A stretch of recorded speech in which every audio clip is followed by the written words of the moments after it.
మార్కాపురం జిల్లా కొమరోలు మండల పరిధిలోని బ్రాహ్మణపల్లి గ్రామ సమీపంలో అగ్ని ప్రమాదం చోటు చేసుకుంది.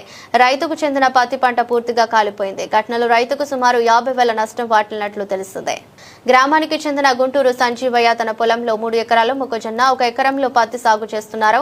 నేడు మధ్యాహ్నం 1 గంట సమయంలో పత్తి పంటకు సమీపంలో ఉన్న ఖాళీ పొలంలో మంటలు చెలరేగి వేగంగా పత్తి పొలంలోకి వ్యాపించాయి.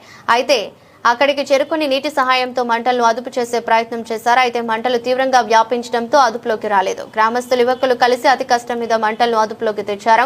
సమాచారం అందుకున్న గిద్దలూరు అగ్నిమాపక సిబ్బంది అధికారి చంద్రశేఖరరావు ఆధ్వర్యంలో సంఘటనా స్థలానికి చేరుకుని అదుపులోకి తీసుకొచ్చారు. ఈ సందర్భంగా రైతు భార్య మాట్లాడుతూ ఎకరాకు దాదాపు 50,000 వరకు ఖర్చు పెట్టామని, ఎవరో చేసిన పనికి తమ పత్తి పంట కాలిపోయిందని ఆవేదన వ్యక్తం చేశారు. తమకు ప్రభుత్వం నుంచి సాయం అందించాలని కోరారు. మాది బ్రాహ్మణపల్లె గ్రామము. ఇక్కడ ఎక్కడో అగ్గేస్తే మా చేలోకొచ్చి పత్తి అంతా కాలిపోయింది. 50,000 మాకు నష్టము. కానీ మా మొక్కజొన్నలోకి రాకుండా మేము మా వాళ్ళందరూ వచ్చి కలిసి మాకు ఆర్పినందుకు వారికి కూడా మా ధన్యవాదాలు. మేము ఎకర పత్తి వేసినాము, 50,000 పెట్టుబడి అయింది. అదంతా మాకు నష్టమే.